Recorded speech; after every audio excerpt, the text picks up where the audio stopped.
ত্রয়োদশ জাতীয় সংসদ নির্বাচন সামনে রেখে বাংলাদেশ জাতীয়তাবাদী দল বিএনপি তাদের নির্বাচনী ইশতেহার ঘোষণা করেছে। দলের চেয়ারম্যান তারেক রহমান ঘোষিত এই ইশতেহারে সর্বোচ্চ অগ্রাধিকার জুলাই সনদ ও ৩১ দফা বাস্তবায়ন, ফ্যামিলি ও কৃষি কার্ড চালু সহ ৯ বিষয়ে প্রাধান্য দেওয়া হয়েছে। সেই সাথে ৩৫টি সুনির্দিষ্ট রাষ্ট্রীয় ও সাংবিধানিক অঙ্গীকার তুলে ধরা হয়েছে। এর মধ্যে রয়েছে নির্বাচনকালীন নিরপেক্ষ তত্ত্বাবধায়ক সরকার ব্যবস্থা পুনঃপ্রবর্তন, দ্বিকক্ষ বিশিষ্ট আইনসভা গঠন, প্রধানমন্ত্রীর ক্ষমতার মেয়াদ নির্ধারণ এবং বিচার বিভাগের পূর্ণ স্বাধীনতা নিশ্চিতের প্রতিশ্রুতি। প্রান্তিক জনগোষ্ঠী সুরক্ষা থেকে শুরু করে কৃষি, স্বাস্থ্য, শিক্ষা, কর্মসংস্থান ও ডিজিটাল অর্থনীতির মতো খাতেও রয়েছে স্পষ্ট রূপরেখা। বিএনপি বলছে এটি কেবল একটি নির্বাচনী ইশতেহার নয়, বরং জনগণের সঙ্গে একটি নতুন সামাজিক ও রাষ্ট্রীয় চুক্তির ঘোষণা। ক্ষমতা নয় অধিকার, প্রতিশোধ নয় ন্যায় ও মানবিকতার রাজনীতির কথাই সামনে আনছে দলটি। এখন প্রশ্ন হলো, বিএনপির ইশতেহারে জুলাই সনদ ও ৩১ দফা বাস্তবায়ন সত্যি ভোটারদের আস্থা পুনরুদ্ধারে সক্ষম হবে? আর এই ইশতেহার বাস্তবায়িত হলে আগামী বাংলাদেশের রাজনৈতিক, সামাজিক ও রাষ্ট্রীয় কাঠামোই বা কতটা নতুন রূপ পেতে পারে? আজকের আলোচনার বিষয় বিএনপির নির্বাচনী ইশতেহার। প্রযত্নে বাংলাদেশের আজকের আলোচনায় আজ আমাদের সঙ্গে স্টুডিওতে আছেন বিএনপির ভাইস চেয়ারম্যান শামসুজ্জামান দুদু এবং আছেন সিনিয়র সাংবাদিক আবু সাইদ খান। দুজনকেই স্বাগত জানাচ্ছি প্রযত্নে বাংলাদেশে। আবু সাইদ খান, আপনাকে দিয়ে শুরু করতে চাই। বলছিলাম, বিএনপি সদ্য ঘোষিত যে ইশতেহার, সেখানে সামাজিক সুরক্ষা, নিরাপত্তা কিংবা স্বাস্থ্য, শিক্ষা, তরুণ, ডিজিটাল অর্থনীতি আরো বেশ কিছু বিষয় প্রাধান্য পেয়েছে বড় পরিসরে। আপনার দৃষ্টিতে এই ইশতেহারের নতুন বার্তা যা আছে কিংবা চমকগুলো যা থাকছে, তা কি ভোটারদের আস্থায় বাস্তব কোনো প্রতিফলন কিংবা প্রভাব ফেলতে পারবে কিনা, কি বলবেন? না, এটা হচ্ছে যে বিএনপির যে দীর্ঘ সংগ্রামের ভিতর দিয়ে কিংবা কয়েক মাস ধরে যেটা বলছিলেন তাদের ৩১ দফা দাবি, তারই প্রতিফলন। এবং এটাকে ৯টি প্রতিশ্রুতি দেওয়া হয়েছে। তো এই প্রতিশ্রুতিগুলো সময় উপযোগী এবং এটা খুবই জরুরি। যেমন ধরুন যে একটা হচ্ছে ফ্যামিলি কার্ডের বিষয়টা আমাদের এখানে নতুন, এটা খুবই জরুরি বিষয়। তার মধ্য দিয়ে অর্থনীতি একটা চাঙ্গা হতে পারে এবং কৃষকরা, সাধারণ মানুষরা উপকৃত হতে পারে বলে আমি মনে করি। কৃষক কার্ড, এটাও একটা গুরুত্বপূর্ণ সংযোজন।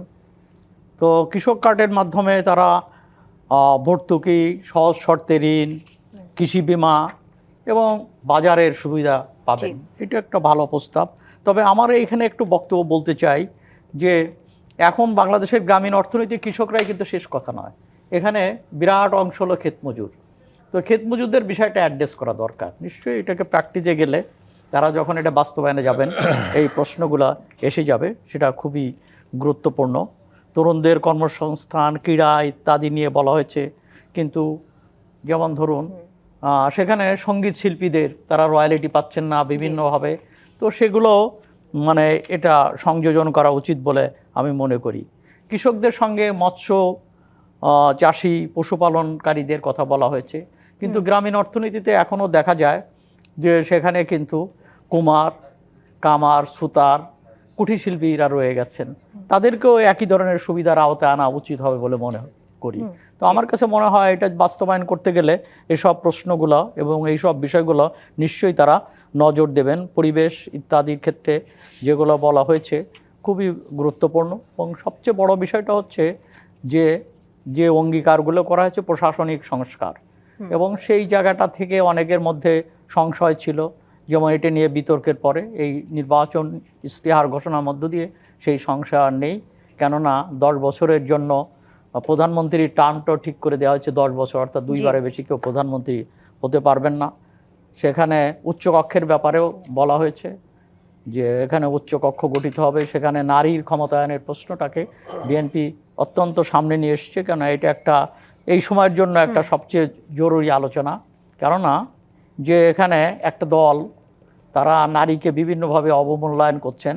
তো সেই ক্ষেত্রে বিএনপি নারীর যে অধিকারের প্রশ্নটাকে আপহোল্ড করেছে, মুক্তিযুদ্ধকে আপহোল্ড করা হয়েছে। তো এই সব বিষয়গুলোকে আমি ইতিবাচকভাবে দেখতে চাই।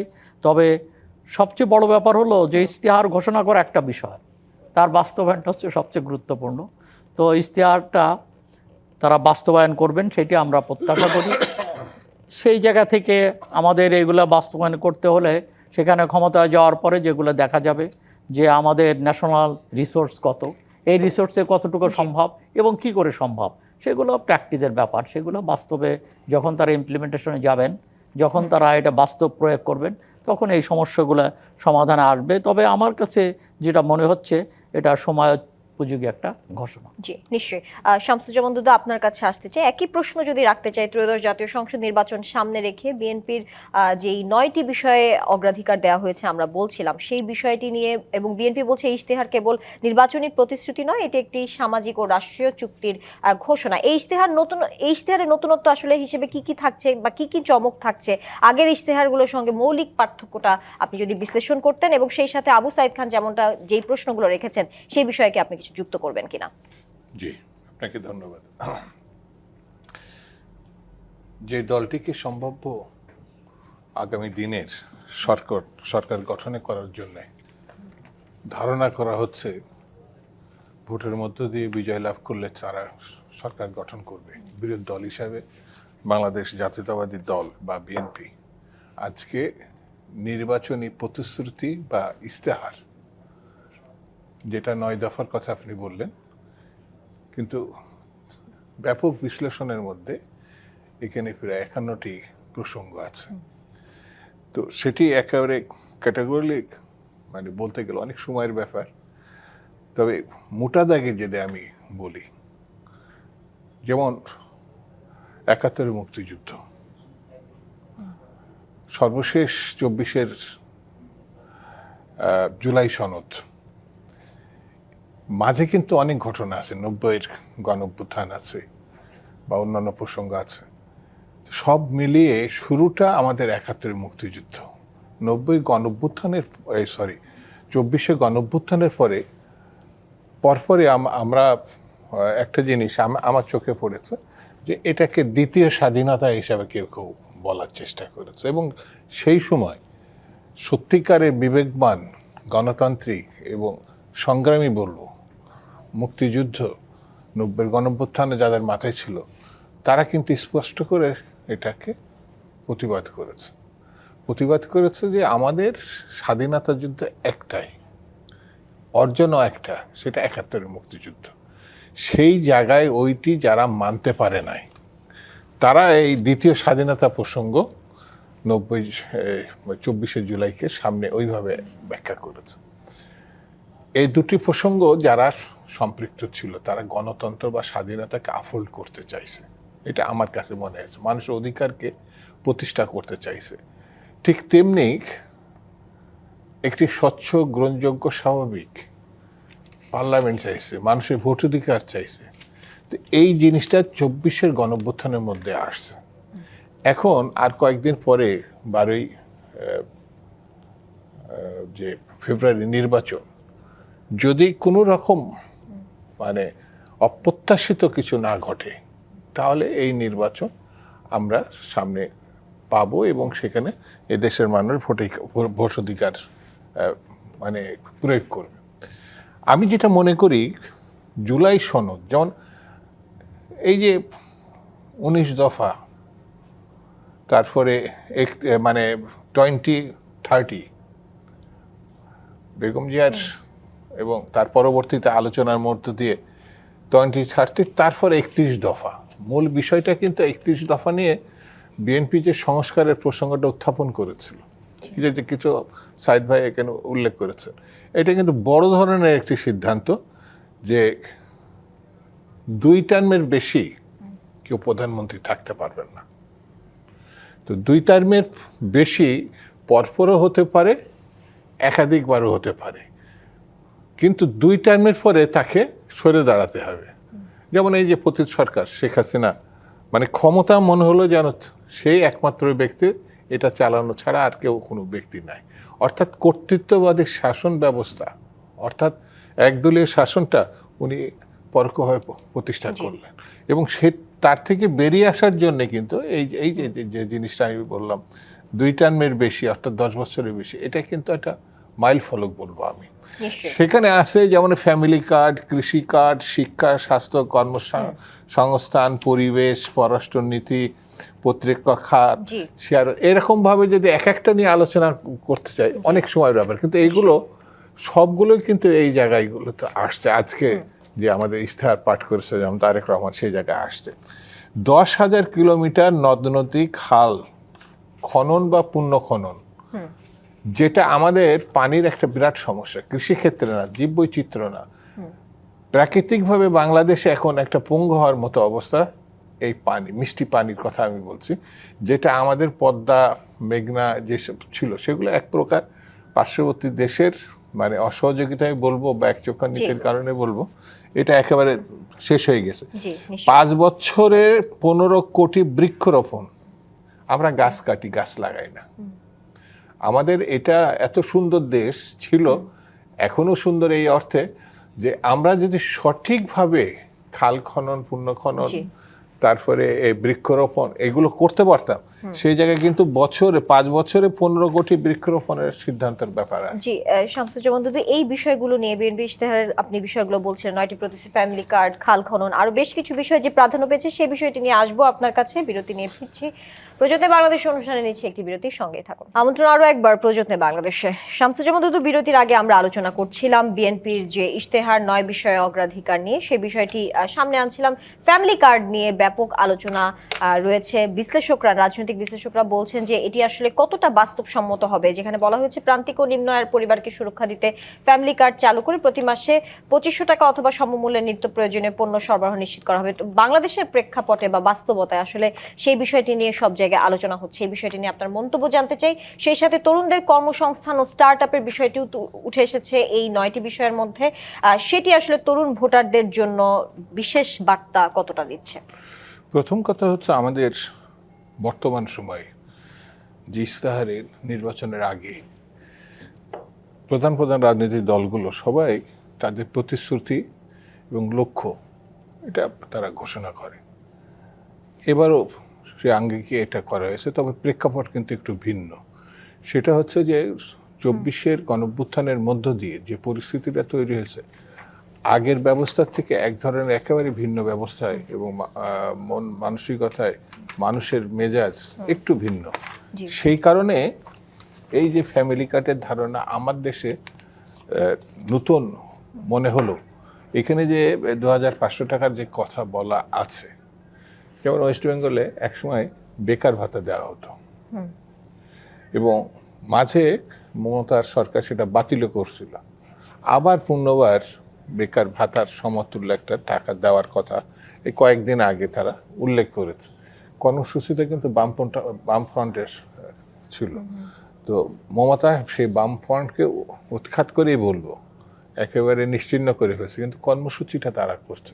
তা আমার দেশে এই যেমন 2500 টাকা খুব একটা টাকার মূল্যে এখন যে বাজার অবস্থা একেবারে না, কিন্তু এই টাকার সঙ্গে যদি আরেকটু কর্মপ্রচেষ্টা থাকে, অর্থাৎ এটা সরকারের উদ্যোগ বা চেষ্টা, অর্থাৎ এই টাকা সমমূল্য অন্য কৃষি বা পারিবারিক বা সংসারী যে জিনিস, সেটা খাদ্যদ্রব্য অন্য কিছু সরবরাহ করা হতে পারে। তো এটি করতে পারলে তো এখন দল যদি কোনো রাজনৈতিক দল যদি প্রতিশ্রুতিবদ্ধ হয়ে মানে আমি বলবো সেটা যদি আংশিক যদি করতে পারে, মানে শুরু করতে পারে, তাহলে তো অনেক কিছু। সেই বিবেচনায় যেমন এই যে শিক্ষা, স্বাস্থ্য, কর্মসংস্থান, পরিবেশ, পররাষ্ট্রনীতি, এই সমস্ত প্রসঙ্গ আসলো, তার ভিতরে এখন কম বেশি প্রায় 30 থেকে 40 লাখ সক্ষম আমাদের মানে কর্মসংস্থানের বাইরে রয়েছে। তারা একটা চাকরি চায়, তরুণ সমাজে একটা চাকরি চায়। এই চাকরির ঘটনা, কোটা সিস্টেমটা পরে, কিন্তু এই চাকরির কথা কিন্তু ওই গণঅভ্যুত্থানের সামনে এসছে। তো সেটি আপনার পরবর্তী সরকার যদি তার ইশতেহারে উল্লেখ করে, তাহলে তো পাকাপোক্তভাবে এই দিকে তার দৃষ্টিভঙ্গি আছে, এটা ধরে নেওয়া যায়। আমি মনে করি বিএনপি এই যে এই জিনিসটা এদিকে নিয়ে আসছে। সঙ্গে সঙ্গে আপনি মানে এই যে পররাষ্ট্রনীতি বা প্রতিরক্ষা খাত, এর ভিতরে পররাষ্ট্রনীতির ভিতরে এখন উল্লেখযোগ্য একটা ঘটনা আছে। সেটা হচ্ছে যে ভারতের সঙ্গে এর আগে একেবারে ব্যালেন্সলেস, একেবারে কাছে পড়ে যাওয়ার মতো অবস্থা হয়েছিল। সে যা বলে তাই আমরা করতাম, তার বাইরে কিছু হতো না। এখন আবার একেবারেই কিন্তু বিচ্ছিন্ন হয়ে রয়েছেন আপনি। কিন্তু আমার দেশের লাগোয়াজ প্রায় 3 দিকের বর্ডারের সঙ্গে তার, তো একেবারেই আপনার তাদের সঙ্গে ব্যবসা বাণিজ্য ছিল আমাদের, তাদেরও আমাদের এখানে ব্যবসা বাণিজ্য ছিল অনেক তৎপর, অনেক কিছু ঘটনার সঙ্গে আমাদের অনেক আত্মীয় স্বজন সেখানে আছে, ওদের আত্মীয় স্বজন এদিকে আছে। একটা ব্যালেন্স আসতে হবে। একেবারে আপনি ঘর দোর সব বন্ধ করে দিয়ে আধুনিক পররাষ্ট্রনীতিতে বলে না, বন্ধুত্বপূর্ণ সম্পর্ক। তারা যদি মনে করে আর আমরা যদি মনে করি সমতা ভিত্তিক, মর্যাদা ভিত্তিক যদি হয়, সেই পররাষ্ট্র নীতিটা হবে। প্রতিরক্ষা খাতেও আমাদের অনেক সম্ভাবনা আছে, অনেক সম্ভাবনা আছে। সেই মানে সামরিক খাতে যদি আমরা হাত দিই, আমাদের কর্মসংস্থানের যেমন সুযোগ আছে, আবার এই বিবেচনায় আমরা শক্ত করে দাঁড়াতে পারি। জি নিশ্চয়ই। আবু সাইদ খান, জি একটু ছোট্ট করে। না না, ঠিক আছে, আমি এই দফায় আমি এইটুকু বলে শেষ করি। আমাদের ইশতেহারে যেটা আছে, আমি মনে করি বিএনপির একজন কর্মী হিসাবে বিএনপি বাস্তবমুখী কিছু সিদ্ধান্ত এই ইশতেহারে উল্লেখ করছে। জি, এই সিদ্ধান্ত নিয়ে আবু সাইদ খান আপনার কাছে একটু আসতে চাই। কর্মসংস্থান নিয়ে শামসুজ্জামান দুদু বলছিলেন ক্রীড়াকে পেশা হিসেবে গড়ে তোলা, এটিও আসলে এই 9টি বিষয়ের মধ্যে অগ্রাধিকার পেয়েছে। ক্রীড়াকে জীবিকার মাধ্যম হিসেবে গড়ে তোলার যে অঙ্গীকার, এটি আসলে নতুন বিকল্প সম্ভাবনার দরজা কতটা খুলতে পারছে কিনা, আপনার কাছে এটিকে নতুন সংযোজন মনে হচ্ছে কিনা, কি বলবেন? ইতিবাচক দিকগুলা কিংবা নেতিবাচক দিক আমি একটু পিছন থেকে যে জিনিসটা আপনি আগে প্রশ্নটা করেছিলেন, যে এই যে 2,500 টাকা করে ফ্যামিলি প্রতি এটা দেওয়া সম্ভব কিনা, কিংবা যেসব প্রতিশ্রুতি 9 দফা প্রতিশ্রুতি দিয়েছে এটা বাস্তবায়ন সম্ভব কিনা, আমি এখান থেকে আলোচনাটা শুরু করি। তো বিষয়টা হচ্ছে যে এখানে দৃষ্টিভঙ্গির পরিবর্তনটা দরকার। মানে আমাদের উন্নয়নের দৃষ্টিভঙ্গি ছিল যেমন আগে ছিল বিগত সরকারের, আমরা দেখলাম মেগা প্রজেক্ট, কি জন্য? মেগা চুরির জন্য। কিন্তু আমার মনে হয় যে এখানে ডেভেলপমেন্টের, উন্নয়নের কেন্দ্রবিন্দুতে হলো মানুষ। মানুষের উন্নয়নটা হচ্ছে বড় কথা। মানুষের জীবন মানের উন্নয়ন ছাড়া অন্য উন্নয়ন কোনো ফল বয়ে আনে না। অতএব সেই জায়গা থেকে যদি আমরা আজকের যে আমাদের যে বাজেট, আমাদের যে অর্থ, তার ভিতর দিয়ে এটা কিন্তু করা সম্ভব, কিন্তু সেখানে দৃষ্টিভঙ্গিটার পরিবর্তন দরকার। যে সবার আগে আমি মানুষ, এবং বিশেষ করে কৃষিজীবী মানুষ যারা গ্রামে বাস করছে এবং যারা আমাদের খাদ্য সরবরাহ করছে, এবং সেই সঙ্গে স্বাস্থ্য এবং শিক্ষা, এই জায়গাগুলোকে অ্যাড্রেস করা দরকার। সেইটা আমরা করি না। আমরা এই জায়গাগুলো, যেমন ধরুন যে স্বাস্থ্যক্ষেত্রে আমাদের যে ব্যয়, সেটা জিডিপির 1%-এর মধ্যে ঘুরপাক খাচ্ছে দীর্ঘদিন ধরে। শিক্ষাখাতে 2%, 2.5%-এর মধ্যে ঘুরপাক খাচ্ছে জিডিপির। তো এখন প্রশ্ন হচ্ছে, যেটা হলো আমাদের দক্ষিণ এশিয়ার অন্য অন্য দেশের চেয়ে কম, এমনকি ইভেন পাকিস্তানের চেয়ে কম, ভারত, শ্রীলঙ্কার চেয়ে অনেক কম। তো সেই জায়গাগুলোকে আমার মনে হয় গুরুত্বপূর্ণ দেওয়া দরকার। এখানে আমাদের 3টে গুরুত্বপূর্ণ জায়গা। একটা হচ্ছে উৎপাদনের যে জায়গাটা, কৃষি, সেটাকে মানে ভর্তুকি দেওয়ার বিষয়টা এবং অন্যান্য সাপোর্ট দেওয়ার ব্যাপারটা খুবই গুরুত্বপূর্ণ। এবং শিক্ষা এবং স্বাস্থ্যকে পর্যায়ক্রমে এটাকে রাষ্ট্রকে দায়িত্ব গ্রহণ করতে হবে। কেননা মানুষের মধ্যে যে বৈষম্য তৈরি হয়েছে, এই বৈষম্য দূর করতে হলে নিচের তলার মানুষের, তারা শিক্ষা এবং স্বাস্থ্য সুযোগ পাচ্ছেন না, এবং সেই সুযোগ দেওয়ার জন্য এই দায়িত্বটা রাষ্ট্রকে গ্রহণ করা দরকার। সেখানে রাষ্ট্রিকভাবে হাসপাতাল গড়ে তোলা এবং শিক্ষার ব্যয়টাকে নির্বাহ করা, বিশেষ করে নিম্ন পর্যায়ের এবং মাধ্যমিক পর্যায়ের শিক্ষার দায়িত্বটা পুরোপুরি রাষ্ট্রকে গ্রহণ করতে হবে। উচ্চশিক্ষার ক্ষেত্রে সেটা ভিন্ন হতে পারে। তো এই কাজগুলো করা দরকার। আরও হচ্ছে প্রাথমিক শিক্ষা পর্যন্ত, সেটা বলছেন আপনি? মাধ্যমিক শিক্ষায় হওয়া উচিত বলে আমি মনে করি। আর সেই সঙ্গে হচ্ছে খেলোয়াড় তো নিশ্চয়ই, আপনি যদি একটা দেশের উন্নয়নের জন্য মানে তার ক্রীড়া, তার সঙ্গীত, এগুলোকে তো সামনে আনতে হবে, এবং এটা দেশের পরিচয়কে তারা পৃথিবীতে তুলে ধরে এই খেলোয়াড়রা। তো সেই খেলোয়াড়টা, সেটাকেও একটু অর্গানাইজ করা দরকার। এটাকে নিঃসন্দেহে সেখানে পেশা হিসাবে দেখার সুযোগ রয়েছে। শিল্পীরা অলরেডি তারা নিজেদের দায়িত্বেই তারা অনেকেই পেশা হিসাবে গ্রহণ করেছেন, কিন্তু তারা তাদের রয়্যালিটিটা আবার পাচ্ছেন না। তো সেগুলোও কিন্তু অ্যাড্রেস করা দরকার। শিল্পীরা কিন্তু চিৎকার করছে যে আমাদের গান বিভিন্ন জায়গায় গাওয়া হচ্ছে, টেলিভিশনে গাওয়া হচ্ছে, সেই পরিসরে আসলে হ্যাঁ, রয়্যালিটিটা তারা পাচ্ছেন না। তো এই সব ব্যাপারগুলো অ্যাড্রেস করা দরকার। আমার মনে হয় যে যেটা করবেন সেটি তার পেশা। গবেষকের পেশা গবেষণা, শিল্পীর পেশা গান, খেলোয়াড়ের পেশা হচ্ছে খেলা। এইগুলোর মধ্য দিয়ে সে জীবিকা নির্বাহ করার মধ্য দিয়ে কোয়ালিটেটিভ চেঞ্জ, এটাকে গুণগত পরিবর্তন হতে পারে, এবং সেইটি হচ্ছে খুবই গুরুত্বপূর্ণ। সেই জায়গাগুলোকে অ্যাড্রেস করার ক্ষেত্রে যেটা রয়েছে, আমার মনে হয় সেটা বাস্তবায়িত হওয়াটাই জরুরি। জি নিশ্চয়ই, সেই প্রত্যাশা নিশ্চয়ই সবার আছে। আমরা বিরতি নিয়ে ফিরছি, আবারও আলোচনায় ফিরবো। প্রযুক্ত বাংলাদেশ অনুষ্ঠানে এই পর্যায়ে নিচ্ছি আবারও বিরতি, সঙ্গেই থাকুন। প্রযুক্ত বাংলাদেশ অনুষ্ঠানে আবারও স্বাগত জানাচ্ছি। আমরা আলোচনায় ফিরছি। শামসুজ্জামান দুদু, আপনাকে দিয়ে এবারে শুরু করতে চাই। নির্বাচনকালীন নিরপেক্ষ তত্ত্বাবধায়ক সরকার ব্যবস্থা পুনর্প্রবর্তনের বিষয়টি ইশতেহারের এবারের অন্যতম কেন্দ্রীয় অঙ্গীকার, যেমনটা সবাই বলছেন। বর্তমান রাজনৈতিক যে বাস্তবতা, সেই বাস্তবতায় এই ব্যবস্থাকে সাংবিধানিকভাবে স্থায়ী করতে আমি যদি জানতে চাই, বিএনপি কি ধরনের রাজনৈতিক ঐক্যমত্যের পথে হাঁটতে চায়, এই বিষয়ে মন্তব্য কি থাকবে আপনার? প্রথম কথা হচ্ছে, এই ব্যবস্থাটা কিন্তু একটা দীর্ঘ লড়াই, সংগ্রাম, আন্দোলন এর মধ্য দিয়ে আমাদের সংবিধানের অংশ হয়েছিল। এবং সেই লড়াইয়ে মানে যে অবস্থানেই থাকুক না কেন, আলটিমেট সবাই একসময় তত্ত্বাবধায়ক ব্যবস্থা মেনে নিয়েছিলেন। এবং এই ব্যবস্থা মেনে নেওয়ার পরে আমার ধারণা 2বার কি 3বার ওই ব্যবস্থায় ইলেকশনও হয়েছে। এবং ইলেকশনে মানে অন্যান্য দলীয় মানে ব্যবস্থাপনায় যে নির্বাচন, সেই নির্বাচনে যে বিতর্ক, যে সমালোচনা, আমার তো ধারণা তার 10 ভাগ সমালোচনাও ওই নির্বাচনে হয়নি। মানে যারা পরাজিত হয়েছে তারা এক ধরনের কথা বলছে, কিন্তু দলীয় সরকারের সময় যে মানে নির্বাচনে যে মানে বিতর্ক, সেইটার ধারে কাছেও ছিল না। কিন্তু খুবই দুঃখজনক আমার কাছে মনে হয়েছে এটা, যে আমরা বাঙালি জাতিগতভাবে ভালো জিনিসটা জন্য লড়াই করি বটে, কিন্তু ওই জায়গায় স্থির থাকতে পারি না। যেটা শেখ হাসিনার এই কেয়ারটেকার সরকারের ব্যাপারে একেবারে ফাটাফাটি লড়াই বলতে যা বলা হয়, একের রাস্তায় বাধ্য করা যেটা বলা হয়, উনি সেটা করলেন। এবং 96-এ সম্ভবত উনি নির্বাচনে ওই ব্যবস্থায় ক্ষমতায় আসলেন। এবং দুঃখজনক হলো সত্য, তিনি একসময় তারই হাত দিয়ে এই কেয়ারটেকার সংবিধানে যেটা সন্নিবেশিত হয়েছিল পার্লামেন্টে, সেটিকে তিনি বাদ দিলেন।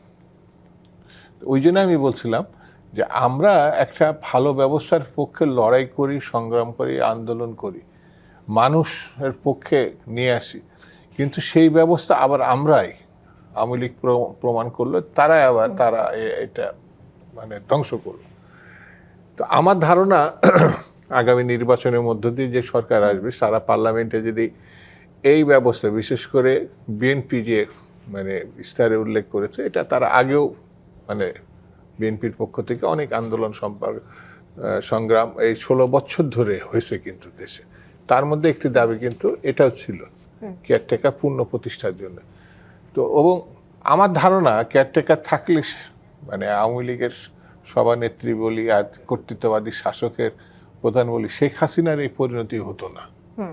তিনি হয় হারতেন, আবার নির্বাচন করে ফিরে এসছেন, এমন ঘটনা তো অতীতে ছিল।